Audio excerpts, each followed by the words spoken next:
Bienvenidas damas, bienvenidos caballeros, a los relatos extra de la semana.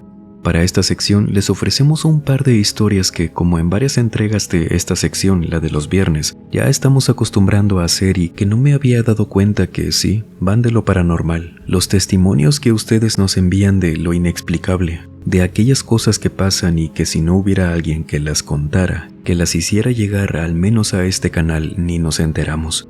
Pero hoy tenemos un par de historias muy interesantes, se lo aseguro. ¿Nos acompaña? Por favor, permítame acompañarlos durante cualquier actividad que estén realizando o pónganse cómodos. Vamos a desconectarnos un ratito del estrés y de la prisa del mundo exterior y mejor preparen y acompáñenos con la bebida de su preferencia y vamos a comenzar yéndonos con una persona anónima, quien desde la Ciudad de México nos cuenta esto. Mi papá siempre ha buscado excusas para las cosas que le llegaron a pasar en El Castillo, una casa a la que se mudaron cuando él era niño y vivía en la Ciudad de México con sus hermanos y sus padres, que él me contó que cuando estaban en el proceso de la mudanza, su mamá, mi abuela, visitó a una vidente con no sé qué motivos, pero que ella le comentó que en esa casa les iban a pasar cosas raras, algunas malas. Mi padre decía que las cosas que pasaron fueron solamente por el miedo colectivo porque todos le habían creído a mi abuela, vaya, confiado en su criterio, de lo que le dijo la otra mujer. Pero conforme fueron viviendo en esa casa, me cuenta que seguido, quien fuera de ellos, veían que en el sillón de la sala, a veces veían a una mujer que tanto él y sus hermanos describían como una mujer sentada, completamente blanca, que cuando la empezaron a ver amanecían con rasguños en el cuerpo. Ahora escuchaban voces en toda la casa que nadie reconocía, no era la de mis tíos o mis abuelos. Incluso en esos tiempos, papá me contó que un novio de una de sus hermanas se había quedado a dormir en el castillo y que se despertó de repente porque una mujer le estaba tocando la cara. Al abrir los ojos, pensando que era mi tía, la ve y enfrente de él, ella se desaparece. Dice que simplemente se había esfumado y hasta ese momento él no sabía de que en esa casa veían a una mujer. Papá tenía 5 o 6 años cuando su abuela falleció. Esa misma noche, el día que la enterraron, mi abuela, mamá de mi papá, lo despierta a mitad de la noche preguntándole: «Hijo, ¿verdad que esa que está ahí parada es tu abuela?» Y cuando papá abrió los ojos le respondió: «Sí, es ella». Su abuela estaba parada en la puerta viéndolos. Ambos la vieron a ella. Dice papá que su abuela estaba vestida con la ropa con la que había fallecido, solo de pie, observándolos sin moverse en la oscuridad de esa casa. Ellos asumieron entonces que la abuela, por la tranquilidad con la que los veía, solo había ido para despedirse. Y papá me contó también que cuando se fueron de esa casa, entre tantas cosas que les llegaron a pasar, pero que lo más frecuente era que veían a esa mujer por la casa, la que era completamente blanca y que todos, a excepción del novio de mi tía, solo veían sentada en el sillón y luego se desaparecía. Fue que al estarse yendo de El Castillo, encontraron huesos en varias partes de la casa que nadie sabe cómo no los habían visto antes. Era algo muy raro que apenas los encontraran ese día y que sí, parecían ser de persona. Siento que mi padre niega estas cosas, como lo fueron tal cual. No las ha procesado como tal, se mantiene escéptico, a pesar de haber visto todo directamente, de que no fue solo él, sino también mis abuelos y mis tíos, aparte de que vio directamente a su abuela, cuando fue su mamá quien lo despertó para comprobarlo.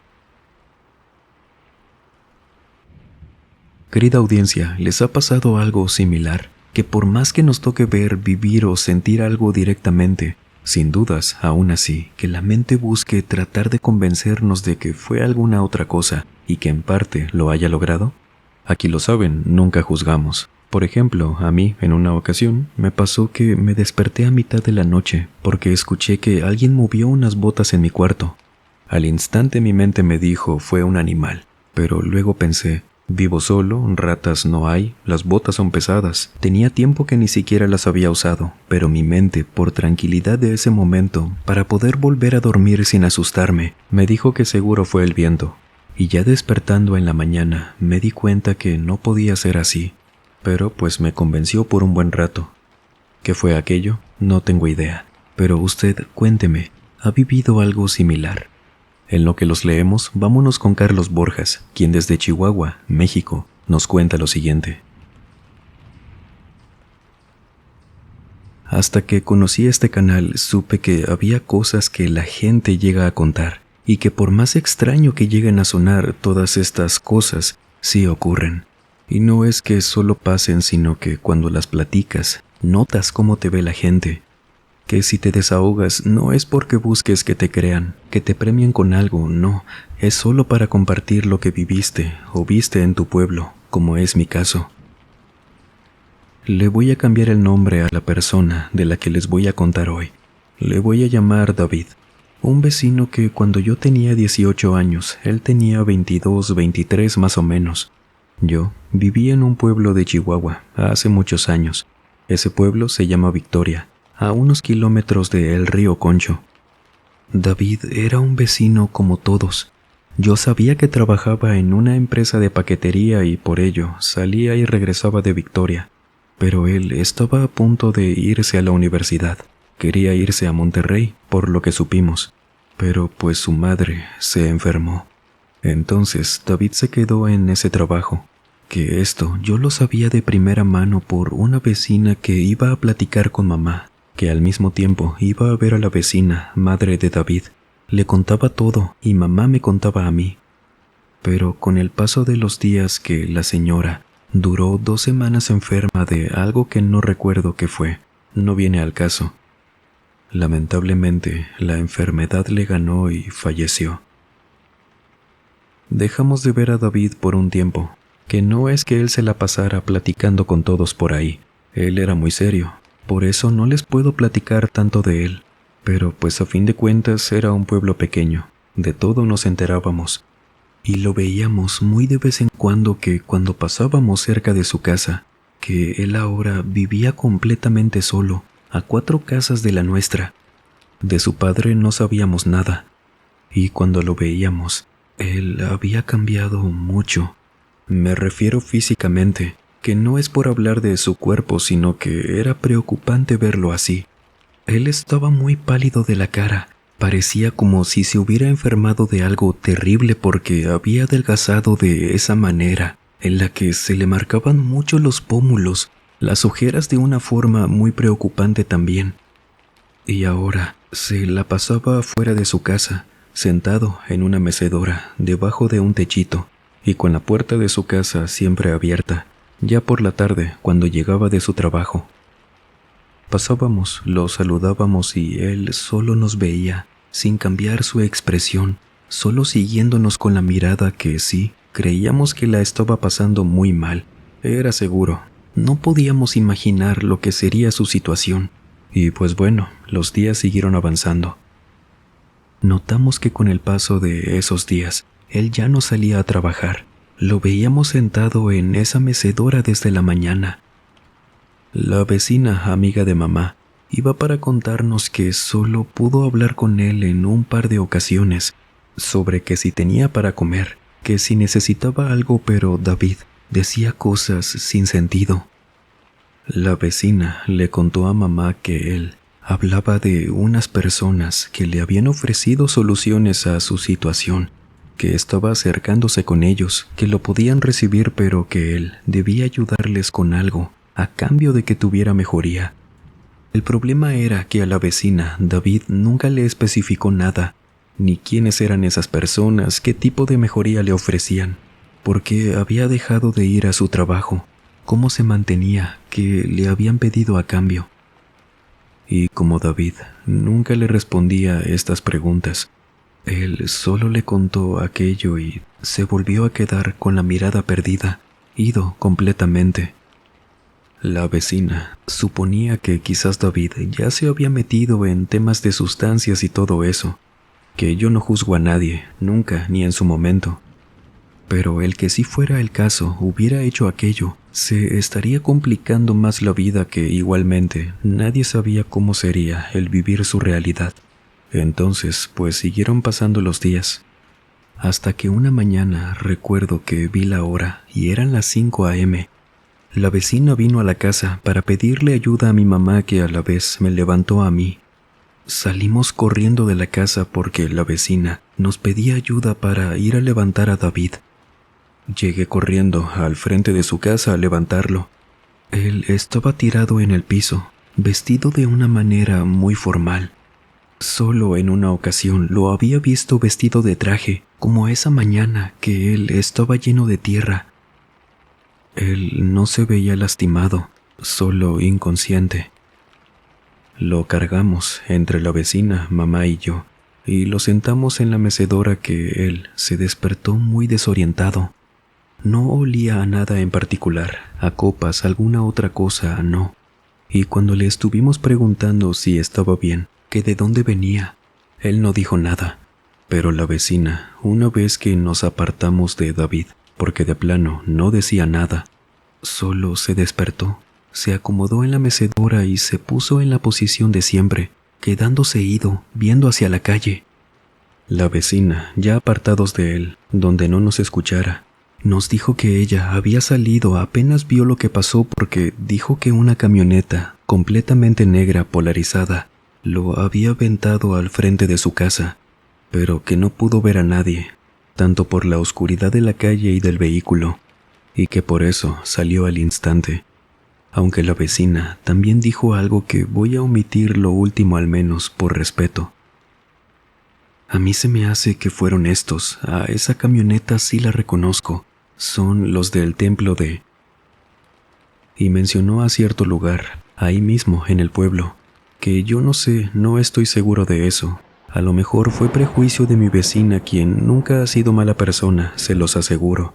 Pero aquello me sonaba más a que, como era una creencia muy opuesta a la de ella, católica, podía aprovechar, y pues ahí estaban los culpables, ¿no? Sin embargo, yo, por un mandado que hice en el pueblo, al pasar por ese templo y recordar lo que nos dijo la vecina, vi que era cierto. No digo que haya sido cierto que fueron ellos, pero la única camioneta del pueblo con esas características, a como ella dijo que era, estaba estacionada en el patio de ese templo. Les recuerdo, esto fue hace mucho, el pueblo era pequeño, conocíamos a todos, sus vehículos, los caballos de cada quien, sus mascotas. Obviamente íbamos a identificar bien el tipo de camioneta que nadie más tenía, una muy llamativa, de las grandes tipo vagoneta. Apenas pasó un día de aquello, y discúlpenme si les doy mucho contexto antes de narrarles lo que no nos podemos explicar, pero yo siento que todo lo que ya les conté importa, porque una vecina de enfrente de nuestra casa andaba buscando a su perrito, un chiquito poodle. Nunca se le salía a la señora, y como fue a preguntarnos a nuestra casa, yo salí porque justo estaba recogiendo la cocina. Y cuando salí con ella, fuimos a caminar, dirigiéndonos a la Plaza de las Fuentes, una de las dos plazas del pueblo, y cuando íbamos pasando por enfrente de la casa de David, él, desde su mecedora, en esa posición que estaba siempre, nos dijo sin vernos a los ojos que su perrito estaba en la capilla antes de llegar al río, que nos apuráramos en llegar corriendo porque seguro lo alcanzábamos antes de que se saliera del pueblo, que esto sería saliendo hacia el norte, casi hasta el otro punto. La vecina le preguntó que si estaba seguro, que cómo sabía. A mí se me hizo extraño que dijera eso, porque él nunca se movía de su casa. Aparte, si la vio, ¿por qué no se la trajo? Hasta David conocía a su mascota, solo que él ya no dijo nada. Se quedó ido, como siempre. Y como la vecina también estaba al tanto de la situación de David, solo me preguntó que si deberíamos ir. Y le dije que sí, pues ni modo. Ella me dijo que había buscado ya por las calles de los lados y no la encontró. Sin embargo, cuando estábamos yendo a la capilla, habiendo caminado ya 2 calles, venía un vecino, quien vivía cerca del parque, cargando a ese perro. Cuando los vimos, la vecina corrió para cargarlo, y él le dijo que se lo había encontrado en la capilla, saliendo del pueblo, justamente donde David nos había dicho.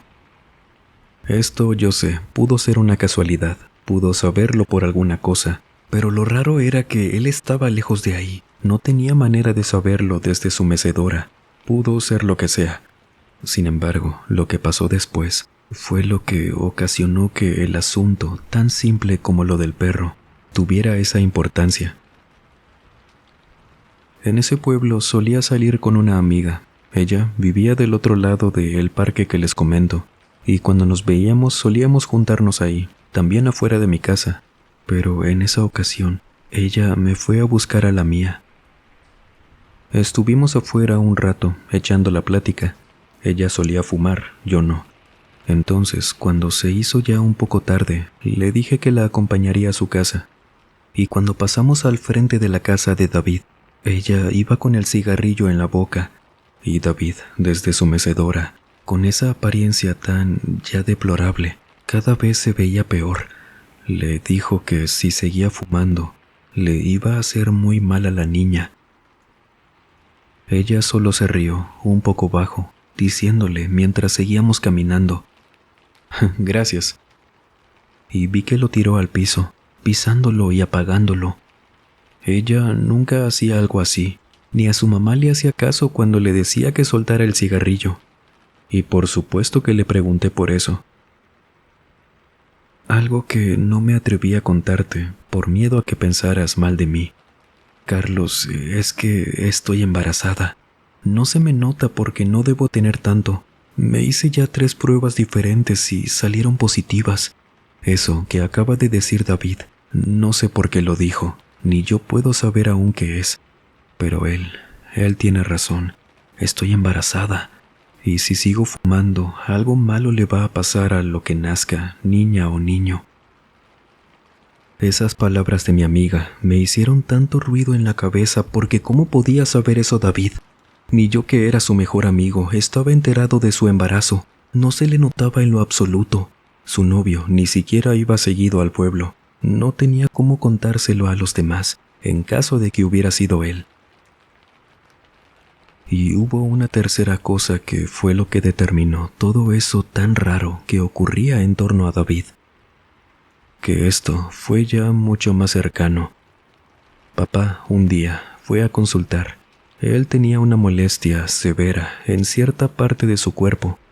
Él tenía la confianza para contármelo directamente. Entonces, luego de irse a revisar, regresó muy preocupado.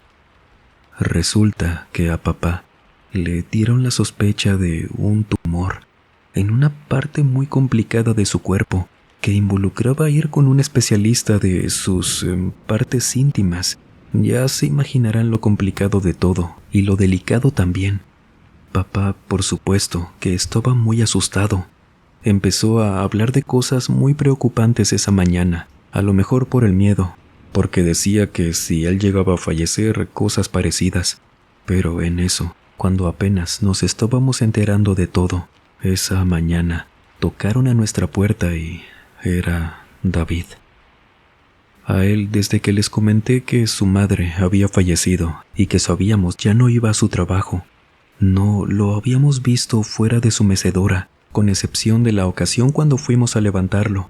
Y papá fue quien le abrió la puerta y, como nosotros estábamos a unos pasos de la entrada, escuchamos cómo David, con esa voz tan inexpresiva, solo le dijo que debía hacerse un segundo estudio, pero en otro lado donde su hermano lo iba a llevar, porque le estaban mintiendo.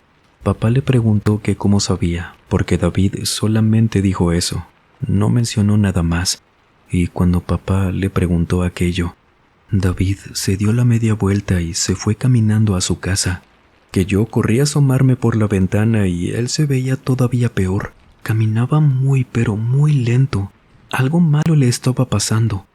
Pero con el tema de papá no podíamos pensar en otra cosa en ese momento. Estuvimos platicando como por unos 5 minutos pensando en eso, sobre que cómo sabía David del tema, quién le dijo, si papá justo había llegado. Esto no tenía razón de ser, para nada. No comprendíamos qué estaba pasando. Y en medio de toda esa confusión, el hermano de papá, mi tío, llamó a la casa. Él solía llamar seguido, por lo que papá lo puso al tanto y fue que mi tío quien le recomendó ir con un amigo suyo, especialista en el tema, que mi tío no le dio oportunidad a papá de pensárselo, porque esa misma tarde fue a la casa por él y para no hacerles largo este punto de mi relato, a mi papá le dieron 2 estudios diferentes más, donde indicaban que él estaba completamente sano. Recordamos en ese momento, en medio del alivio que era saber eso, que David había mencionado sobre lo de hacerse otro estudio, que él dijo específicamente que su hermano lo iba a llevar. Y cuando fuimos a su casa, encontramos la puerta medio abierta, pero a él no lo vimos, donde siempre, en su mecedora, afuera. Estuvimos tocando por unos minutos, asomándonos al interior, pero por dentro todo se veía tranquilo, en silencio. Mi papá, por la confianza que tenía con la mamá de David, entró, hablando en todo momento en voz alta para que supiera que había entrado. Y aún así, él no estaba por ningún lado. A David nunca lo volvimos a ver. Tanto mis padres como los vecinos iban a buscarlo todos los días, pero él jamás regresó. Nadie sabe a dónde fue, que lo último que supimos de él fue de la ocasión cuando llegó a la casa a decirnos eso. Y lo más curioso de todo es que no quiero, por supuesto, culpar a la gente de la que habló la vecina. Fue que esa camioneta negra que tenían estacionada al interior de aquel templo ya tampoco apareció. La gente de esa religión seguía yendo, pero la camioneta no volvió a estar ahí. A los meses compraron otra, distinta. No sé si esto haya tenido que ver o no. Sin embargo, fue una casualidad muy llamativa, considerando todo.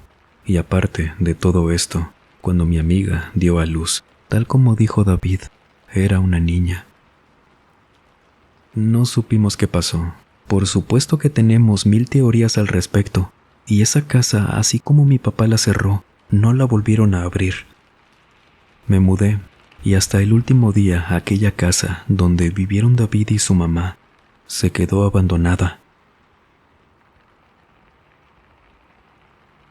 Esta noche tuvimos unos extra de la semana con estos hechos que nos hicieron llegar ustedes y que nos ponen a pensar tantas cosas, que nos llevan a una posible respuesta, pero que al mismo tiempo nos dan más y más preguntas. Que, damas y caballeros, los extra de la semana próximamente durarán lo mismo que las entregas de miércoles y domingo. Todo esto gracias a que día con día nos envían más y más relatos a su canal, su casa. Por lo que cuéntenos, ¿le ha pasado algo similar? De ser así, sería un placer conocer su historia. No olvide seguirnos en las redes sociales que, como siempre, se las dejo aquí en el primer comentario o en el comentario fijado. Por allá puede escribirnos sus historias, sus relatos y estar al pendiente de todo el contenido que compartimos por allá, que diario actualizamos. Muchísimas gracias de antemano. Ahora sí, sin más por agregar, les mando un muy fuerte abrazo. Nos vemos en la próxima entrega. Y el último en salir, por favor, apague las luces y cierren las puertas del mausoleo. Buenas noches.